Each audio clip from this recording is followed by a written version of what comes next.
खिलाफत क्या है एक फजले अजीम रब रहमा है, सरासर नूर और रहमत इल्म और हिकमत का गुलिस्ता है।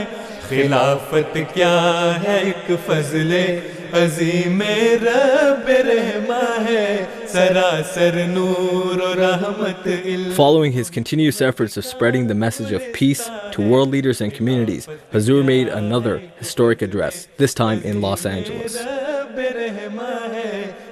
On May 11, 2013, Hazrat Caliph Masih V, accompanied by a police escort from Bethel Hamid Mosque in Chino, California, traveled 45 miles west to the heart of Los Angeles to the prestigious Montage Hotel in Beverly Hills, a venue famous for hosting heads of state and high political officials.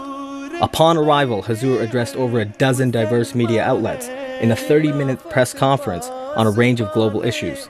He then participated in a group meeting with the prominent political officials, which included California Lieutenant Governor Gavin Newsom, Los Angeles Mayor-elect Eric Garcetti, and 4 other members of the U.S. Congress. Hazur then proceeded to the main Marquesa Ballroom, which was packed with over 360 guests, including foreign consul generals, federal, state, and city officials, professors, judges, thought leaders, members of the military, police chiefs, fire chiefs, interfaith leaders, and other influential personalities.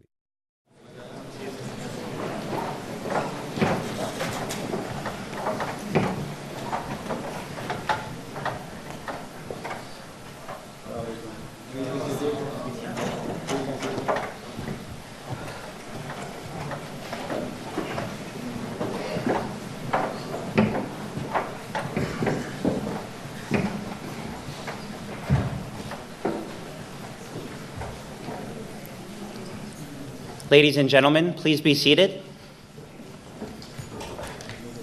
Assalamu alaikum. May peace be on you. We start our proceedings with the recitation of the Holy Quran with translation by Imam Azhar Hanif.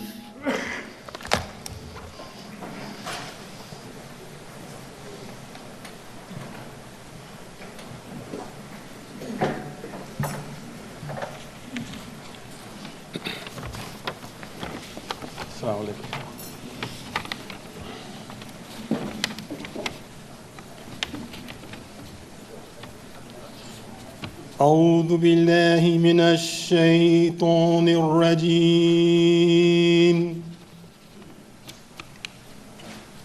بسم الله الرحمن الرحيم.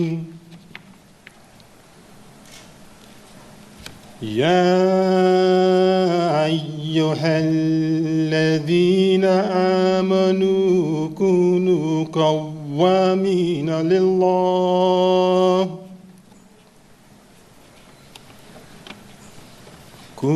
قوامين لله شهداء بالقسط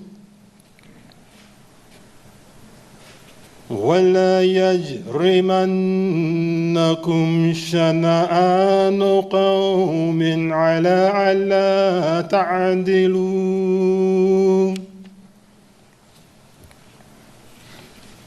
اعدلوا هو أقرب للتقوى واتقوا الله إن الله خبير بما تعملون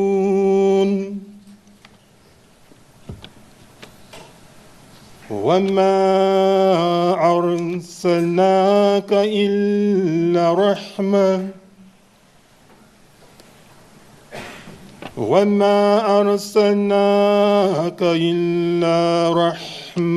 للعالمين.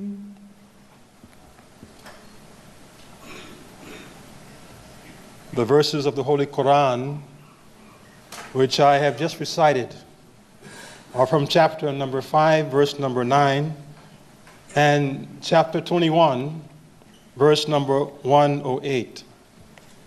The translation is as follows. O ye who believe, be steadfast in the cause of Allah, bearing witness in equity, and let not a people's enmity incite you to act otherwise than with justice. Be always just, that is nearer to righteousness. And fear Allah, surely Allah is well aware of what you do.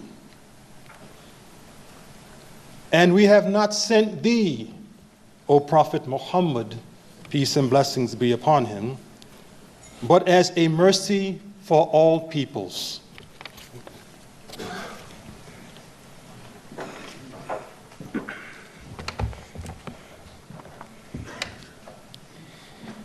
Bismillahir Rahmanir Rahim.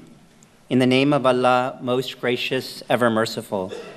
Beloved Hazur, honored guests, ladies and gentlemen, on behalf of the Ahmadiyya Muslim Community USA, I'm honored to welcome all of you to this special reception with His Holiness, Hazrat Mirza Masroor Ahmad, the fifth successor to the founder of the Ahmadiyya Muslim Community. His Holiness is a tireless champion of global peace.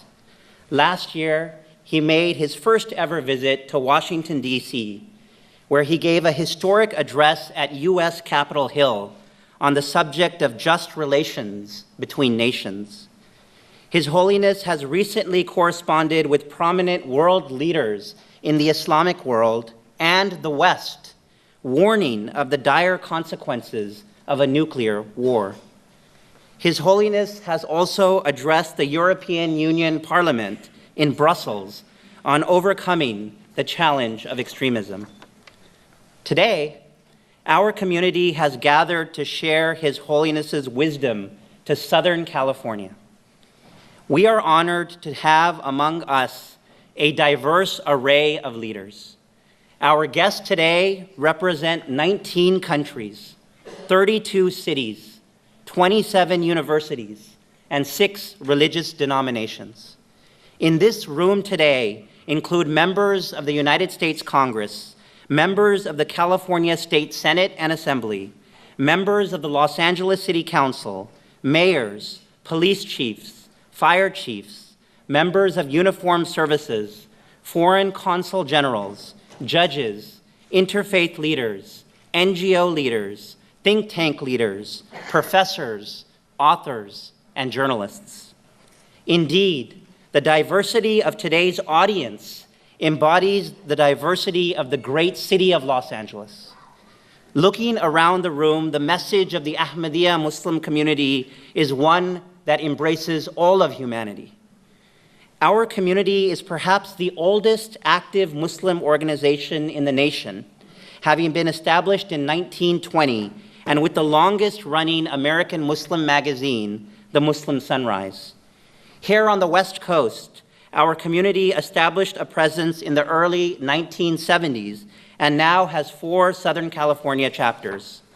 Globally, our community is a dynamic, fast-growing international revival movement within Islam. Founded in 1889, it now spans over 200 countries, with membership exceeding tens of millions. A unique feature of our community, which is also the driving force behind our worldwide efforts towards peace, is Khilafat, or spiritual successorship. His Holiness is spiritual leader and guide to tens of millions of people around the world, and his directives are aimed at fostering absolute justice, human welfare, and social harmony. Under the leadership of its spiritual successors, our community has now built over 15,000 mosques, 500 schools, and 30 hospitals, and has translated the Holy Quran into 70 languages. It propagates the true teachings of Islam and a message of peace and tolerance through a 24-hour satellite television channel, MTA, the internet, alislam.org, and print, Islam International Publications. The community also founded an independent disaster relief and development NGO named Humanity First, which has sent volunteers to help in all major disasters in the United States for more than a decade, including Hurricane Sandy last year. Finally, the community has successfully collected more than 25,000 bags of blood as part of its national Muslims for Life annual blood drive campaign to honor the victims of the attacks of September 11th. We truly hope you enjoy today's program. And with that introduction, I now invite California Lieutenant Governor Gavin Newsom to welcome us.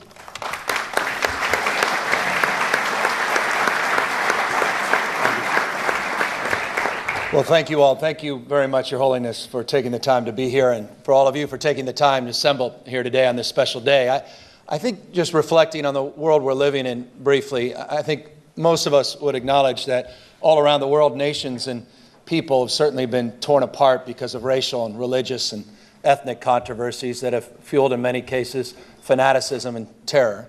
Yet here we are in Los Angeles, the most diverse city in the most diverse state, California, in the world's most diverse democracy, America. And I have long believed, and I hope many of you would agree with me, that the world looks to us to see that it's possible to live together, to advance together, and prosper together across every conceivable and imaginable difference.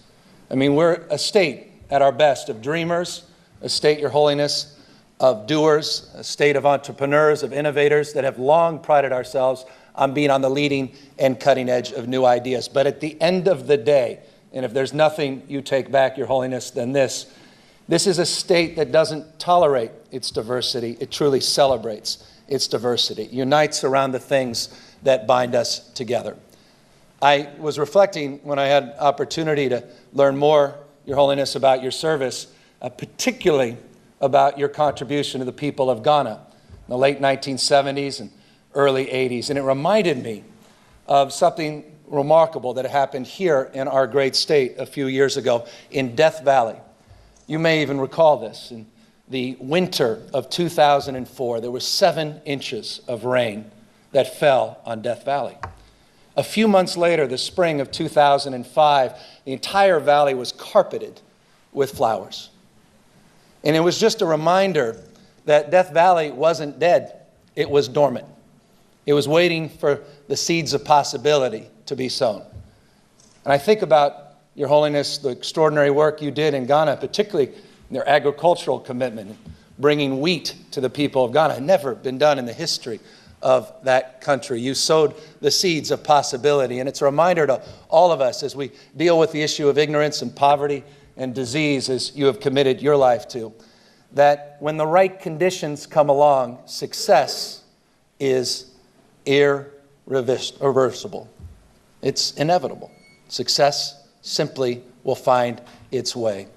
So I want to thank you for your constancy, your faith, your devotion to the cause of peace and poverty eradication, to your extraordinary humanitarian work around the world. And I want to thank you in closing for this, perhaps more than anything else, for reminding us, Your Holiness, that the world is way too small, our wisdom way too limited, and our life is way too short to win victories, fleeting victories at the expense of others.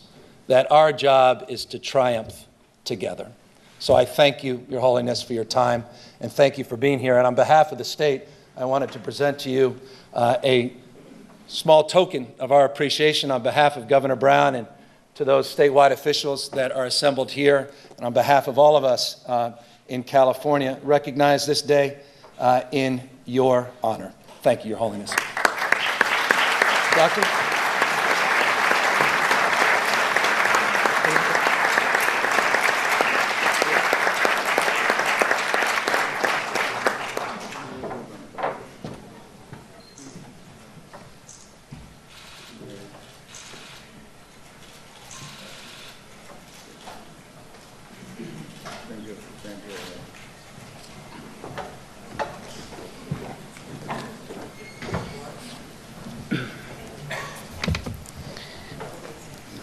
I now invite the Honorable Lee Baca, Sheriff of Los Angeles County.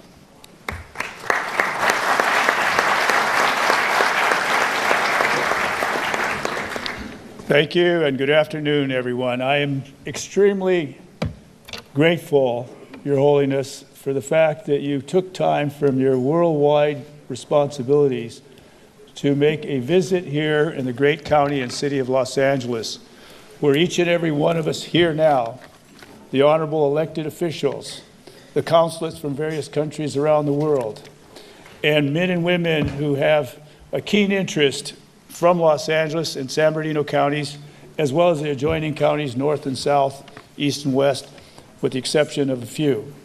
But this is an opportunity for us here all together to reflect on what it means for us to have you visiting today.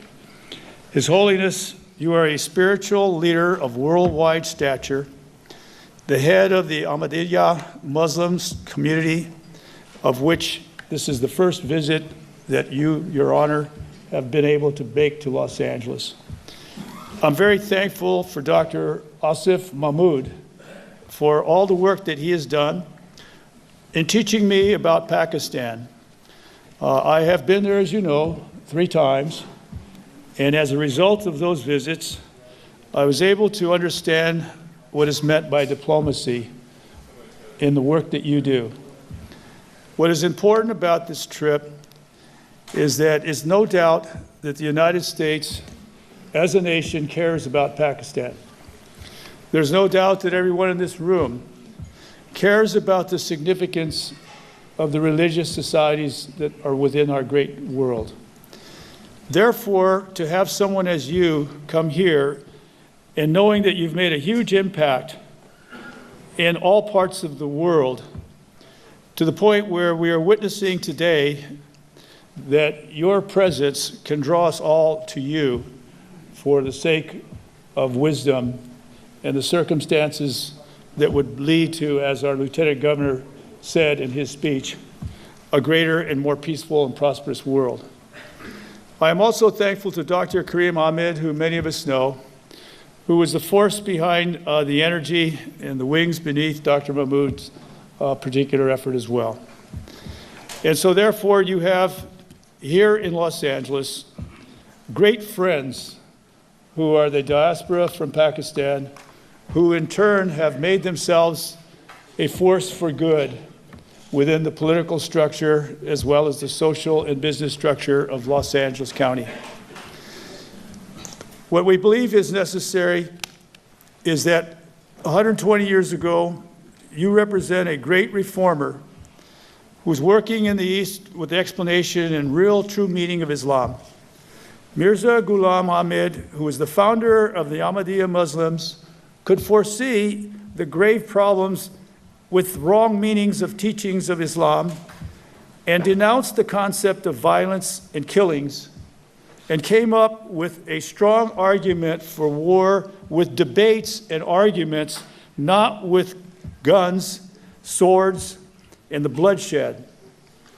He quickly became a household name by the impact of his magical writings and the dynamic and substantive speeches.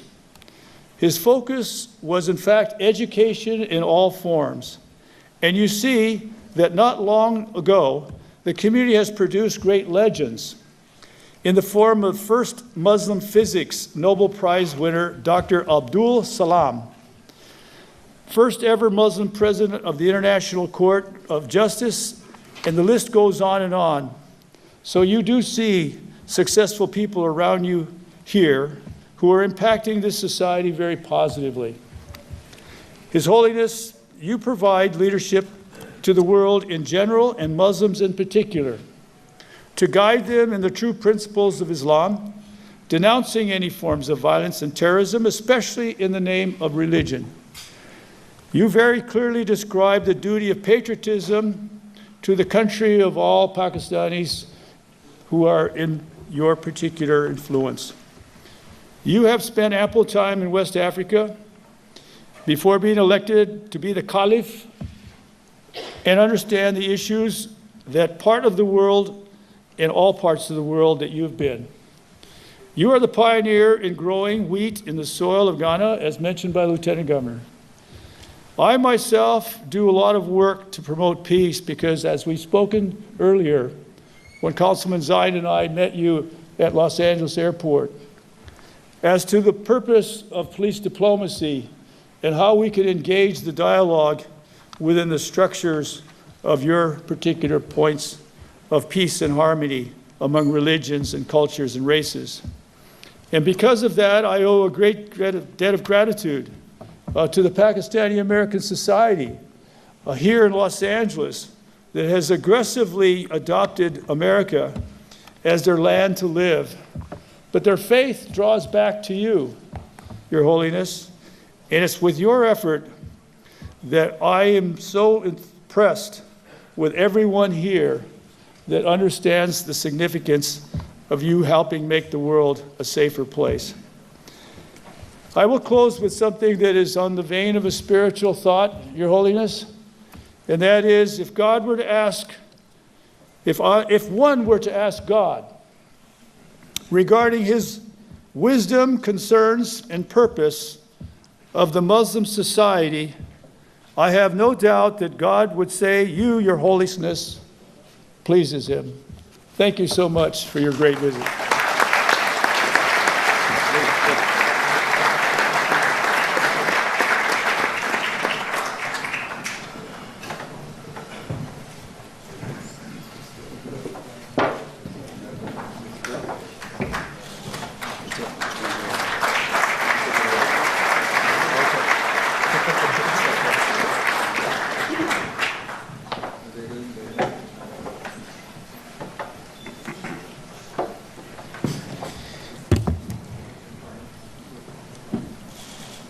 I now invite Councilman Dennis Zine for a special presentation and some remarks. Thank you. Can I have my colleague, Eric Arcetti? Eric Arcetti? Come up here and join me, please.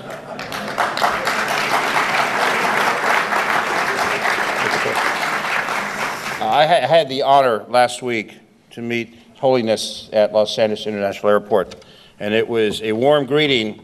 And at that time, I wanted to express the appreciation of the people of Los Angeles welcoming to the City of the Angels. And I presented a proclamation on behalf of the people of Los Angeles. But I want to do something more than that. We talk about people visiting different jurisdictions and giving them a key to the city, a key that will open up all the doors, find where all the secrets are, find where everybody's at. A key to the city to have access to openness is what we believe in here in the City of the Angels, to have access and openness. And today, along with my colleague Eric Arcetti, as we serve on the council together, to make that presentation. And I want to do that in respect for the people of the City of Los Angeles while we're here in Beverly Hills. And Your Holiness, what you've assembled, and I go to many events, you've assembled an incredible audience, you've assembled an incredible list of congressional representatives, state representatives, local representatives. You've got 3 chiefs of police that I can see in the audience, from Long Beach, from Los Angeles. You've got the sheriff of the city of Los Angeles. I'm sure there's a chief here from Beverly Hills. I know there's Chief McSweeney from the LA County Sheriff's Department. You have brought together people, and that's what you believe in: peace, love, harmony, and bringing people together. You've been successful in doing that for this luncheon today to honor and show respect for you. And I also want to acknowledge the folks that helped put this together, the staff that have put this together, Dr. Asif Mahmoud and also Kareem Ahmad, who have helped put this together, along with the incredible crew that has brought us all together for this memorable luncheon, this celebration in honor of you, for all the good work that you have done and you'll continue to do on behalf of the people, not only of Pakistan, of the world. And a couple comments from my colleague, and then we'll make the presentation. For all the events you go to, you will seldom see the golden key presented. Today you will see the golden key presented to you, Your Holiness. Thank you so much, Dennis. I shared my words upstairs, so I will keep them genuinely brief. I've seen 4 keys to the city given out in my 12 years as a city council member, and this is a very special honor indeed that is reserved for the most special of visitors. People often ask for the key to the city. If you live in the city, you cannot have one. You have to be from outside the city. And this key has been given to only a few, a Nobel Prize winner that I know of, a head of state, and it's most fitting that for you, as representative of the Ahmadiyya community here, that we give this to you today. God bless you, and thank you very much.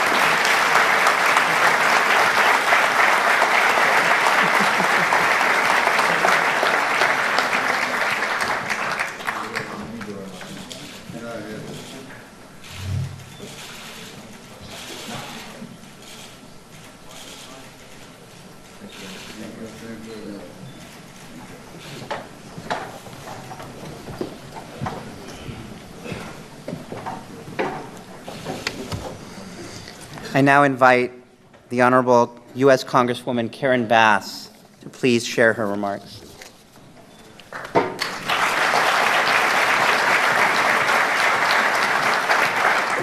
Thank you very much. Good afternoon, everyone. I wanted to begin by thanking my good friend Kareem, I'm not sure where Kareem is right there, for his leadership and his effort in following up in our community and really instilling and spreading the values that His Holiness represents, and I want to thank him for today. I also want to thank Your Holiness for the opportunity to address today's distinguished guests. It's truly an honor spending a few moments in the presence of such a transformative figure, a man who has spent a lifetime promoting peace and understanding around the world. I don't have to tell you that we all live in an ever-turbulent world. Tensions are constantly on the rise, and human rights are often abused because the abused lack the means to speak out, and those with the means lack the courage to speak up. There are still too many wars, too much famine, and too many struggles for basic human rights that many of us take for granted. We aren't having the dialogues needed to foster understanding across religious and territorial lines in support of peace. This is why the work of Your Holiness is so needed in our world today. As both a member of the House Foreign Affairs Committee and the Subcommittee on Africa and Global Human Rights, I've had the privilege of traveling throughout the world and witnessing firsthand the limitations of government power when it comes to resolving conflicts and promoting stability. Government is doing great work around the world, but there are times when a much higher power is needed to show us the way forward to living in peace and prosperity for all. That higher power is represented by Your Holiness and your work helping to foresee every day to heal the world. I'm encouraged by your leadership in a worldwide campaign to convey the peaceful message of Islam and discourage the misinformation we sometimes hear. Your Holiness has not sat silently in the face of human rights abuses. You have led and passionately advocated for the establishment of universal human rights and helped to alleviate suffering in developing nations by helping to facilitate access to food for the hungry and clean water and electricity for those working to build a better life. I leave here today inspired by your vision, courage, humility, and dignity, and I hope to be a partner with you in the shared values for peace, understanding, and human rights for all. Thank you, Your Holiness, for all that you do, and it's an honor to have you today in Los Angeles. Thank you very much.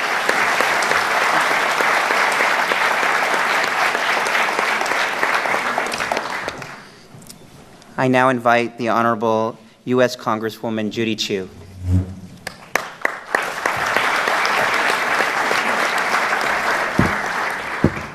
What an honor it is to welcome His Holiness Hadrat Misrat Masroor Ahmad to his first trip to the West Coast and to California. I was there in Washington, D.C. when His Holiness gave his message of peace. It was so powerful, and I know that your presence here will be just as electrifying. I am here because of the tenets of the Ahmadiyya Muslim community that bring people together in peace across the world, no matter their gender, nationality, or faith. And I thank Dr. Asif Mahmood and Dr. Kareem Ahmed for doing such a good job in reaching out to me and other elected officials to make sure that we would all come together at this moment. I am here because His Holiness preaches debate and communication. I am here because His Holiness calls for separation of religion and government. I am here because His Holiness stands against terrorism and war. But there are many across the world who see these tenets as threats to their religion and their way of life.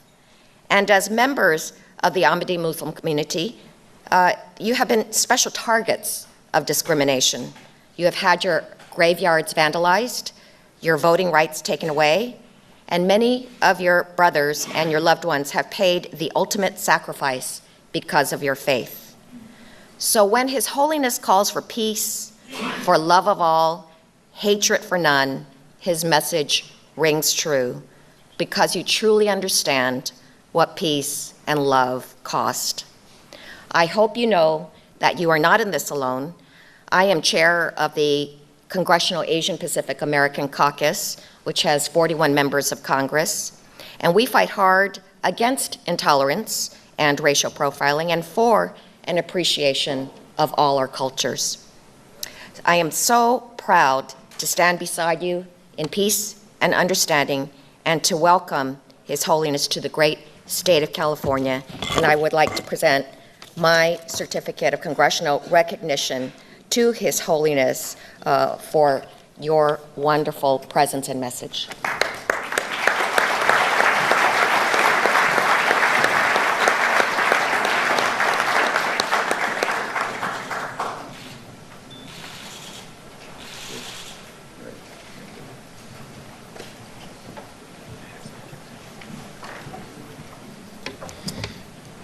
Thank you.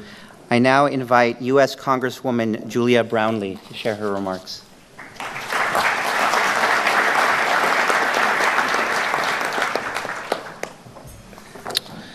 Thank you, Your Holiness, and thank you to the entire Ahmadiyya Muslim community, and to Kareem Ahmed for the great honor of being invited to join you today. Your Holiness, I am a new member of Congress, and I am most honored to represent the good people of Ventura County. Ventura County survived a major and treacherous fire last week that burned over 24,000 acres without any loss of life. And this week, we are reminded of the profound goodness and grace of our communities after so many people from inside and outside of our county sacrifice to protect human life and property and to voluntarily come to each other's aid to provide food, bedding, comfort, love, and reassurance. We as a county are very, very blessed. It is such a great honor and privilege to represent the people of Ventura County, but it is also moments like this one today when I am able to meet Your Holiness, one of the greatest ecumenical leaders of our time, that makes being a new member of Congress even a greater honor. Your Holiness, your dedication to promoting world peace, human justice, and religious freedom is so critically important to our world today. Your motto, love for all, hatred for none, has made a real difference, not only in your community, but in so many diverse communities all over the world. While we all firmly believe that church and state or religion and state must be separate, our world needs every politician and every religious leader to carry your motto and all of your peaceful messages in our hearts, in our minds, and in our souls. I want to thank Your Holiness for the difference you make in the lives of those you touch and for being a great interpreter of peace. Thank you again, profoundly, for reminding us again what the great possibilities are for a future where every human can live in peace. Thank you very much.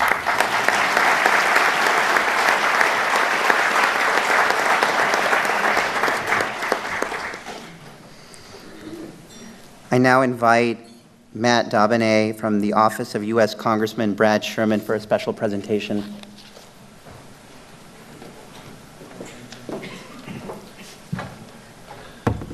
I'd also like to ask our State Controller, John Chang, if you'd come up with me and make this presentation as well.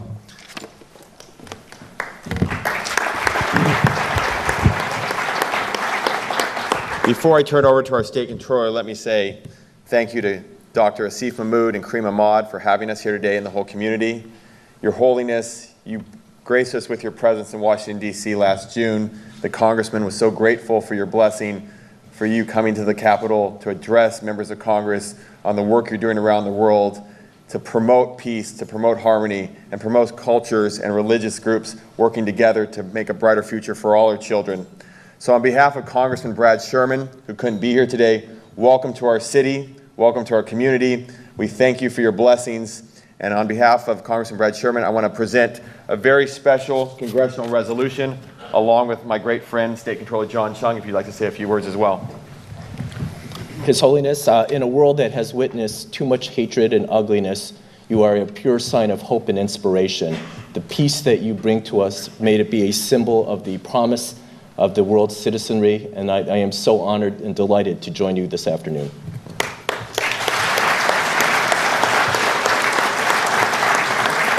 On behalf of Congressman Brad Sherman, we'd like to present you with this plaque.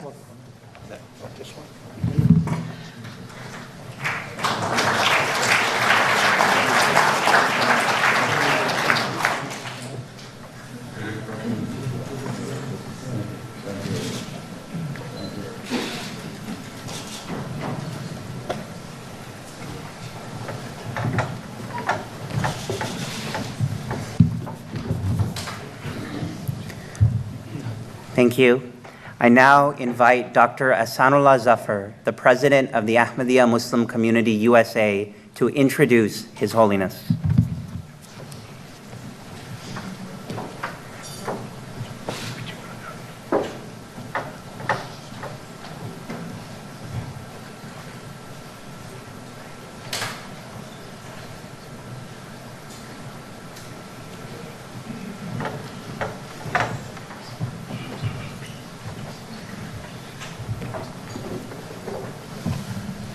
A'udhu billahi minash shaitanir rajeem. Bismillahir rahmanir rahim. It is a great honor for me to introduce Hazrat Mirza Masroor Ahmad to the august audience which is gathered here today. He is the fifth successor of the Caliphate or Khilafat of the Messiah Ahmad, Hazrat Mirza Ghulam Ahmad Qadiani alayhi salam. He carries those spiritual blessings and he's here to share them with you. His passion, as has already been stated, is to promote harmony and peace among mankind. It is important to understand the distinction in the Quranic expression between mankind and believers. And too often the arguments are made how the disbelievers are treated in the Muslim and the Quranic traditions. Well, the disbelievers at that time were enemies, but he really is talking about mankind. The teachings of Messiah Ahmad alayhi salam were primarily based on the teachings and writings of the Prophet Muhammad sallallahu alaihi wasallam. And there's a great myth that he spent his life fighting and overcoming. The fact is, he spent his life praying day in and day out, and even at nights he would do it. And this is codified in the Quran. And the expression which primarily, I believe, explains Hazrat Mirza Masroor Ahmad's passion is a verse where God is addressing the Prophet Muhammad sallallahu alaihi wasallam, and he's saying, "Are you going to kill yourself or hurt yourself in your passion to make sure that this message of peace and blessings is heard and accepted by mankind at large?" And this is how committed he is to the world peace and to harmony among all men. And the last thing I want to mention is that by conveying this message, there is something added beyond the expressions which are made by others and at large.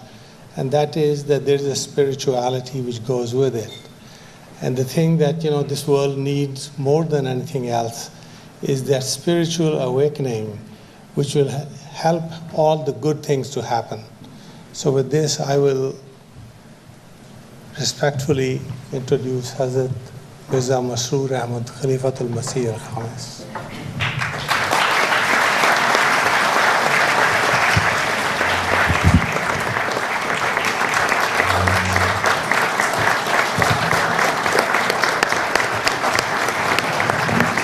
Please be seated.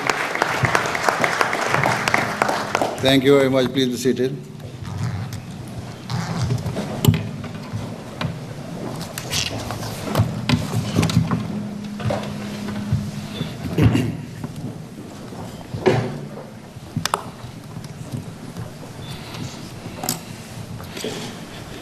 أعوذ بالله من الشيطان الرجيم. بسم الله الرحمن الرحيم.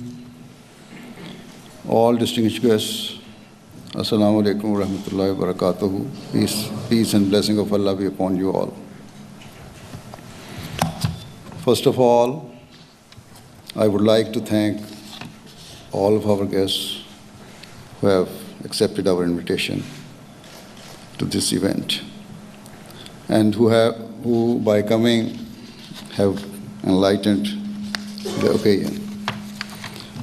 I also thank all those honorable guests who have spoken and praised the community.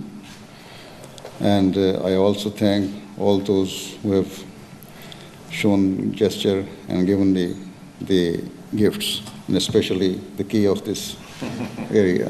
Thank you very much for this.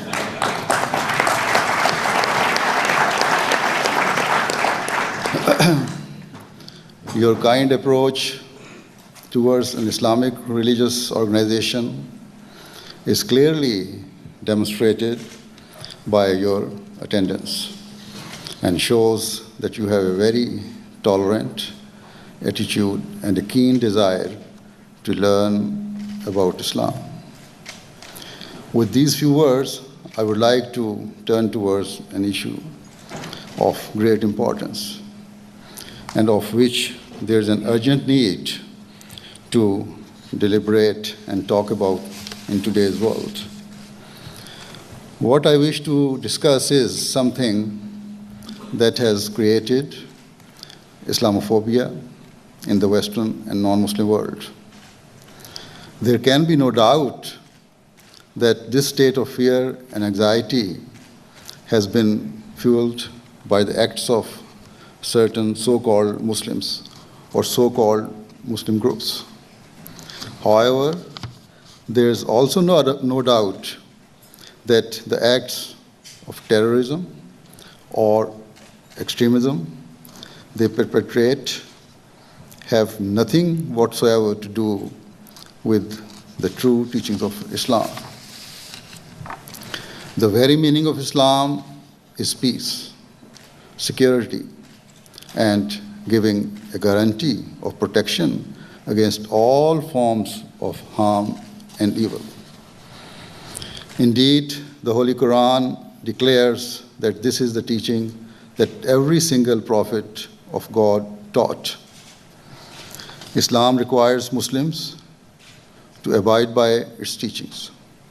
And fundamental amongst them is that they must not only fulfill the rights owed to God Almighty, but just as importantly, they must also fulfill the rights owed to God's creation. The Quran has shined a bright light on the beauty of the teachings of all prophets by making it clear that they all drew mankind's attention to fulfilling the rights owed both to God and to His creation. How then could it be possible that on the one hand, God has praised the qualities of all religions for urging mankind to fulfill the rights of God and of man. Yet, on the other hand, God could enjoin the Holy Prophet Muhammad, peace and blessing of Allah be upon him, upon whom the great book was revealed, to not establish peace and security in the world. How could it be possible that they were instructed to cause destruction and to destroy the peace and security of the world. Certainly, no wise person could ever accept this. True justice and fairness requires that rather than judging Islam in a prejudiced manner or by making false assumptions based on hearsay, a person should study the religion and try to develop an understanding of its teachings before criticizing it and its founder. An informed decision about any issue can only be made once a person has studied its teachings in depth and strived to learn the truth. The truth or reality of any faith can only be learned from those who are practicing or striving to follow its true and authentic teachings. Today, it is the Ahmadiyya Muslim Community which claims to follow the original and true teachings of Islam and is spreading it. Upon hearing this, you may question how Ahmadis can claim that they alone understand the true teaching of Islam,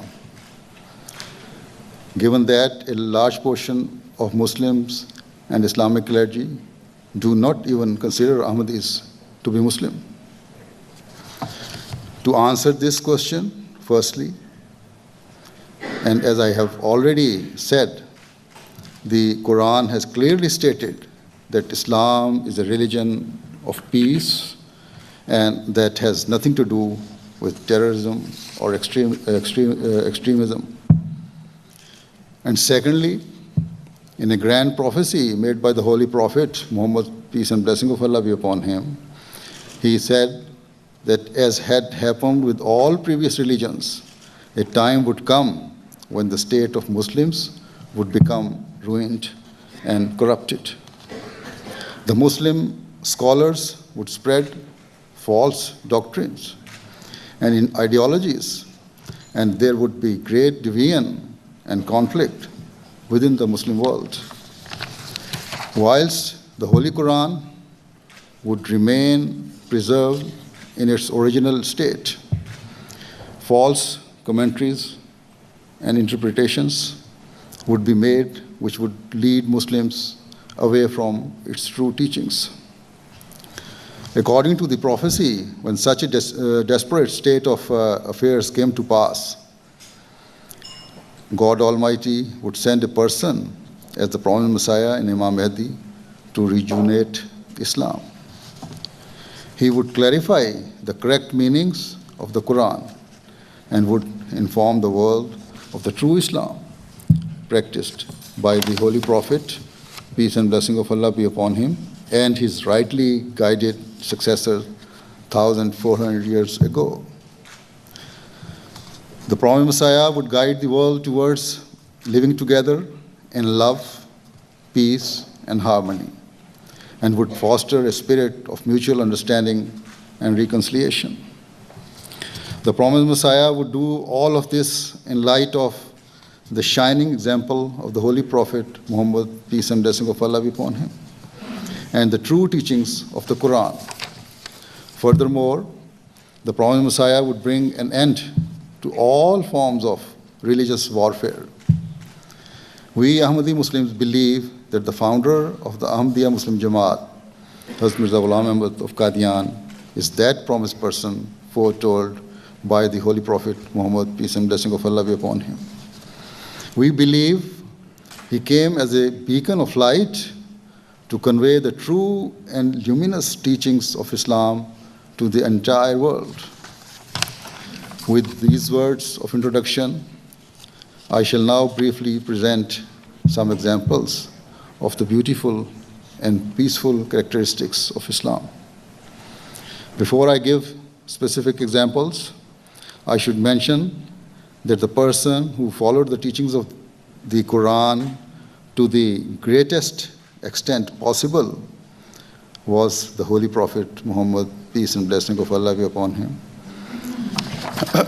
That is why one of his wives once said that his morals and his acts were a perfect mirror image and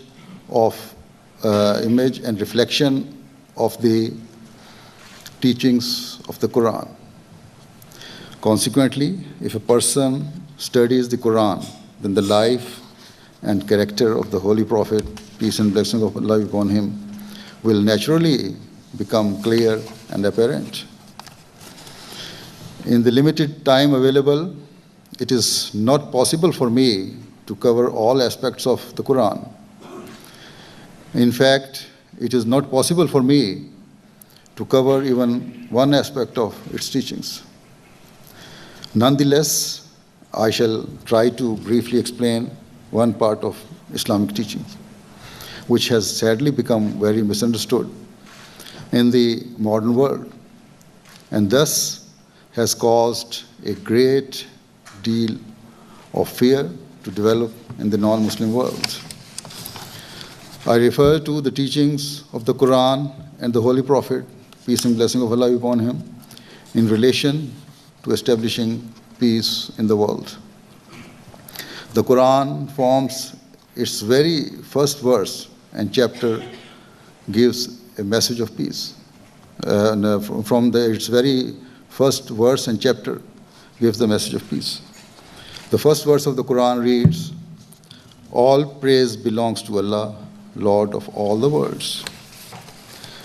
This verse means that the God who Muslims worship is the one God who sustains and authorizes and nourishes everything and everyone without any distinction. He fulfills all of the needs of his creation. In other words, he is the God of the Christians, the God of the Jews, the God of the Hindus, and indeed he even gives nourishment and provides to those who do not believe in his existence.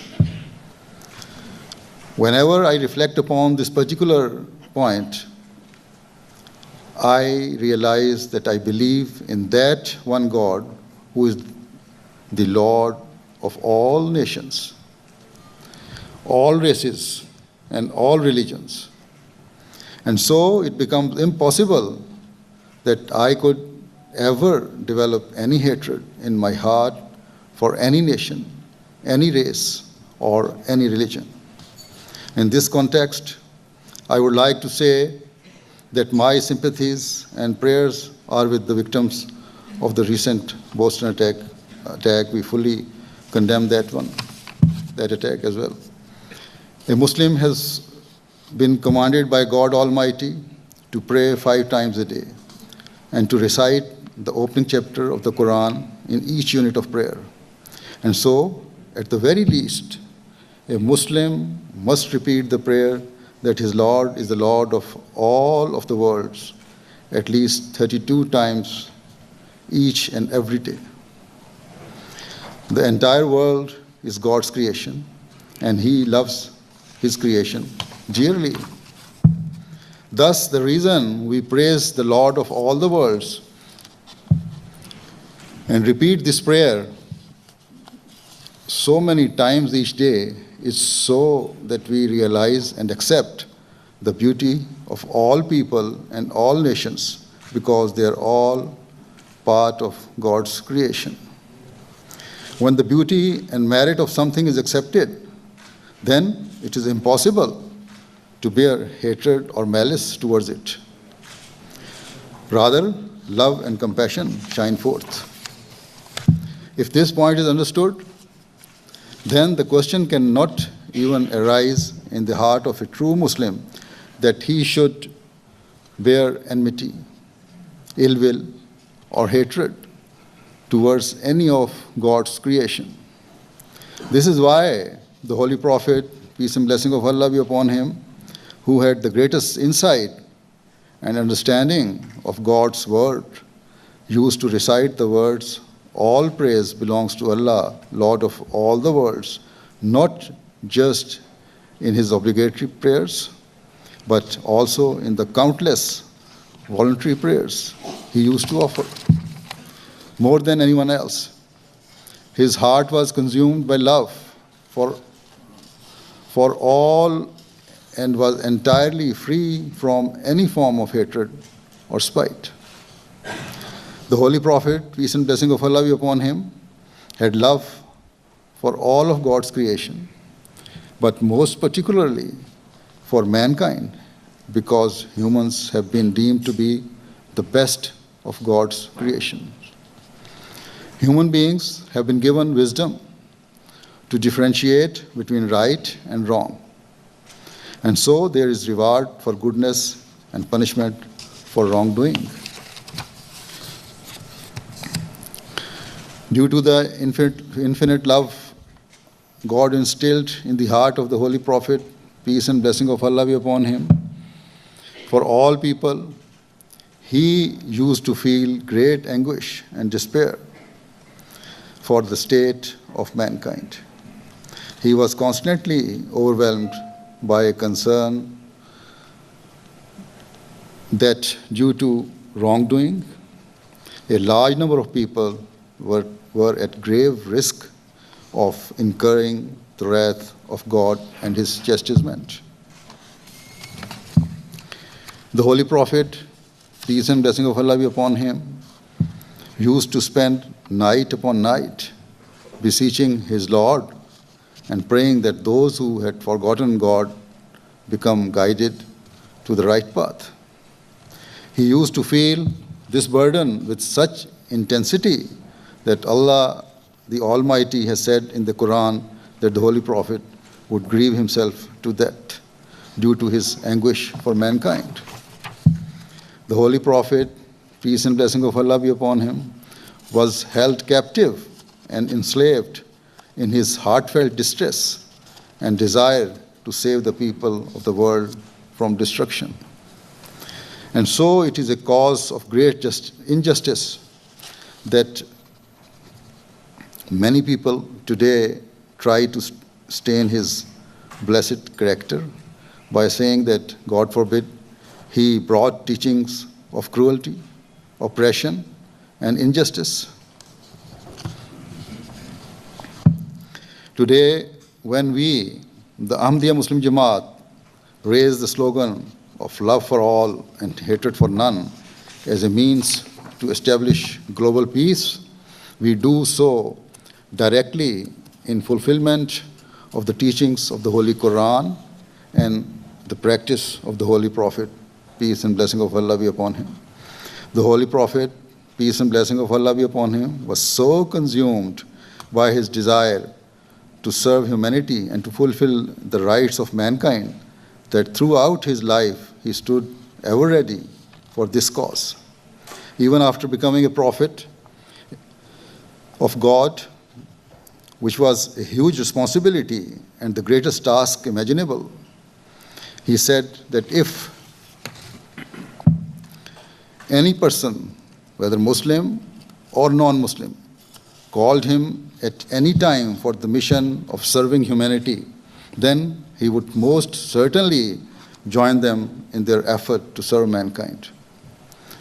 This was his example, whereby, irrespective of religion, if a person was in any kind of need or came from a deprived segment of society, he deemed it essential to come forward to help and assist him.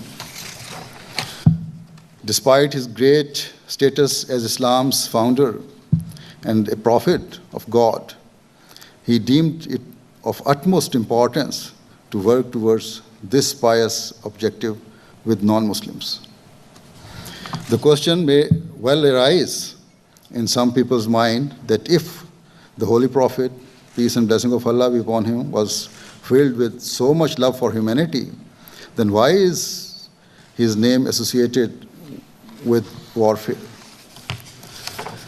Why did he take part in some wars, and why did he send some armies into battle?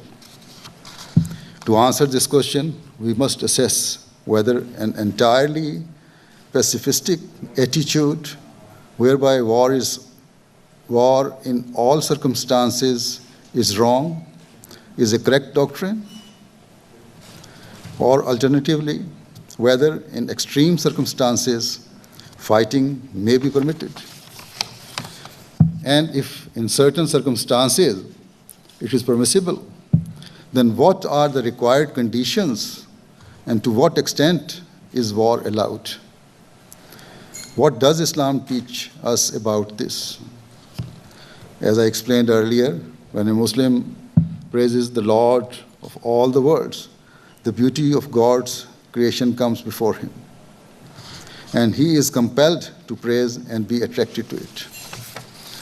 When this beauty is acknowledged, one cannot harbor any ill will or malice towards God's creation. However, there will always be some people who do not act upon this teaching and who are determined to spread disorder in society and wider world. Islam has given very clear and detailed guidance about how to reform such people so that global peace and harmony can be maintained. Allah the Almighty says in the Quran, "Had not Allah repelled some men by others, the earth would indeed be full of mischief. But Allah is Lord of grace to all peoples." If we ponder the meaning of this, we see that peace is undoubtedly the best state of affairs, and so Allah has naturally instilled its attraction inside the human mind. However, sometimes man goes against his natural tendencies and inclinations. His greed, envy, selfish interests, and hatred overpowers him and incite him to such an extent that he no longer has any concern for the rights of others. As a result, disorder develops in society, in a country, and in the wider world. Such people move far away from peace.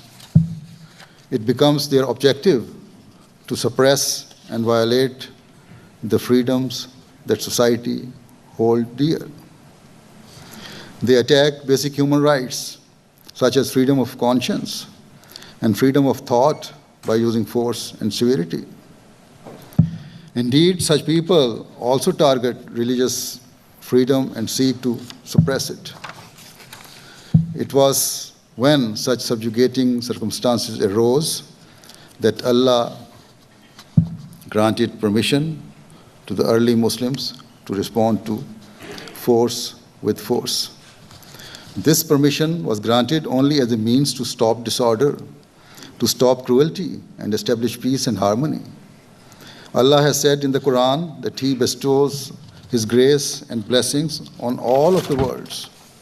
He does not favor any nation or region.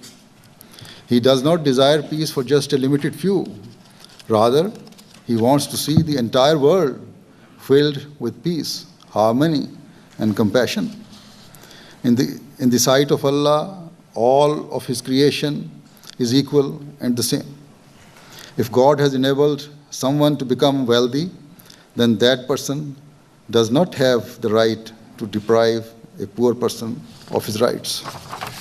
Similarly, if any nation or country becomes powerful and wealthy, it does not have the right to usurp the rights of weaker and poorer countries. God Almighty has clearly said that such cruelties only create deviance and conflict. In the eyes of God, peace is a great and paramount objective. And to establish it, if you occasionally have to sacrifice a smaller ideal, then there is no harm, as it is for the greater good of mankind. When permission for defensive war was first given in Islam, it was given with the reason that whilst Muslims truly desired peace, the disbelievers wished to destroy the peace. If permission to fight back had not been granted to the Muslims at that point, then all religions would have been placed in grave danger. Allah the Almighty says in the Holy Quran, permission to fight is given to those against whom war is made, because they have been wronged, and Allah indeed has power to help them.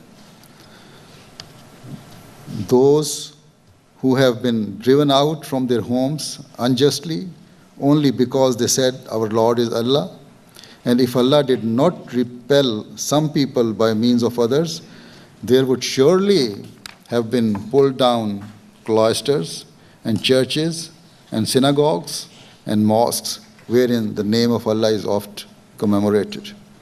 And Allah will surely help one who helps him. Allah is indeed powerful, mighty. Chapter 22, verse 40-41. Thus, it is quite clear that Islam has made every effort to establish peace and every effort to protect all other religions. Even where defensive war was permitted to the Muslims, the Holy Prophet, peace and blessing of Allah be upon him, gave extremely strict rules of engagement to the Muslim armies, which they were compelled to abide by. The Holy Prophet, peace and blessing of Allah be upon him, taught that during wars, only those people who were directly engaged in the war could be fought. He gave strict instructions that no innocent person was ever to be attacked. No woman, child, or elderly person was ever to be attacked. He taught that no religious leader or priest could be attacked in his place of worship. The Holy Prophet, peace and blessing of Allah upon him, further taught that no person could be forced or compelled to convert to Islam. He taught that when Muslims were forced to fight for the cause of peace, they must not create fear or terror amongst the members of the public, nor should they be treated in a harsh or severe manner. He taught that prisoners of war should be treated with even greater care and attention than a person would pay to himself. He taught that buildings should not be targeted or destroyed, and the trees should not be felled. Thus, even where conditions existed, where war was justified, the Holy Prophet, peace and blessing of Allah be upon him, gave countless guidelines and instructions to his followers, which were essential to follow. I have only mentioned very few. The Holy Prophet, peace and blessing of Allah be upon him, said very clearly that whosoever acted against these rules of engagement would not be fighting in accordance to the commands of Allah to establish peace, but rather would be fighting for their own personal interests or gain. Those who criticize the Holy Prophet of Islam, peace and blessing of Allah be upon him, in today's world should reflect upon whether these instructions are being followed in any of the wars taking place today. It is not the case that today, is it not the case that today horrific weapons are being used which are causing innocent people to be killed indiscriminately? Yet the Holy Prophet, peace and blessing of Allah be upon him, prohibited any form of collateral damage to the extent that once during a war, a companion accidentally killed a child, and this caused great displeasure to the Holy Prophet, peace and blessing of Allah be upon him, who severely rebuked him for this act. Another incident shows that how much respect the Holy Prophet, peace and blessing of Allah be upon him, had for all of mankind.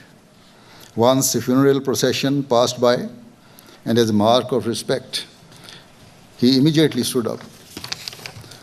Upon seeing this, a companion commented in surprise that this is the funeral procession of a Jewish person. Hearing this, the Holy Prophet Muhammad, peace and blessing of Allah be upon him, said, "Was he not a human? Respect for all humans is obligatory." These are the characteristics and qualities which develop mutual respect in society and help develop peace. Today's world is ever increasing in its criticism of Islam. and its founder, despite the fact that Islam's teachings and the Holy Prophet's every act were filled with love for humanity and a desire to establish peace in the world. Sadly, today's world does not see or understand what is really happening today. As I have already said, the evil acts conducted by extremists claiming to be Muslims have nothing to do with the real teachings of Islam. If there is oppression in Muslim countries or the rights of the public are being usurped, then that too is completely contrary to the teachings of Islam. The Holy Prophet, peace and blessing of Allah be upon him, said that such cruelties were based only on vested interests and certainly were not for the sake of God. Bearing all of this in mind, the urgent need of the time is that instead of thinking ill or holding misconceptions about Islam, all those who desire peace should join together and discuss how cruel and unjust elements can be stopped. Defaming or unjustly attacking Islam is not the right way.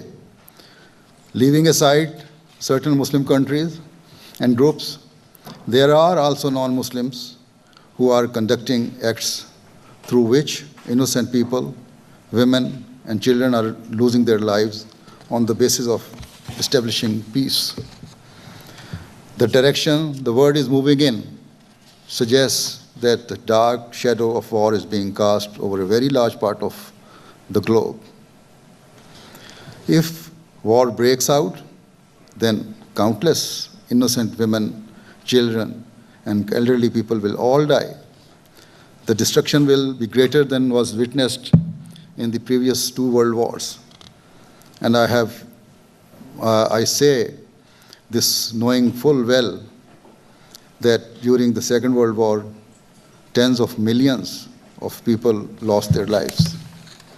The world's population is now far greater, and there has also been a vast increase in both the number of weapons of mass destruction and the countries that have developed a thirst for war. Under these circumstances, destruction will also be manifold. In light of all of this, it is imperative that the world, and particularly the major powers, reflect upon what efforts are required to save the world from a horrific destruction. Fear of Islam or attempt to defame it will not achieve anything or lead to peace and reconciliation. Instead, the key to peace is to stop cruelty and oppression wherever it occurs with justice and equality. Only when this principle is followed will global peace develop. This will only happen when the people of the world come to recognize their Creator. It is my ardent hope and prayer that the entire world urgently comes to understand the needs of the time before it is too late. At the end, I would like to once again thank all of our guests who have taken time and effort to come and attend this event. May Allah bless you all. Thank you very much. According to our tradition, we offer silent prayer at the end of the formal function. So I will offer silent prayer. The Ahmadis will follow me, and all others can offer their prayer in their own way.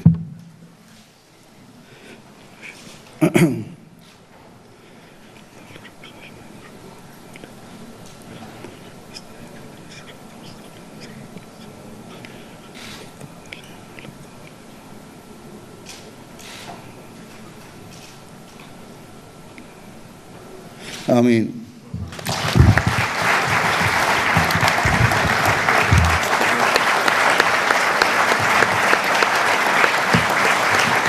Thank you very much.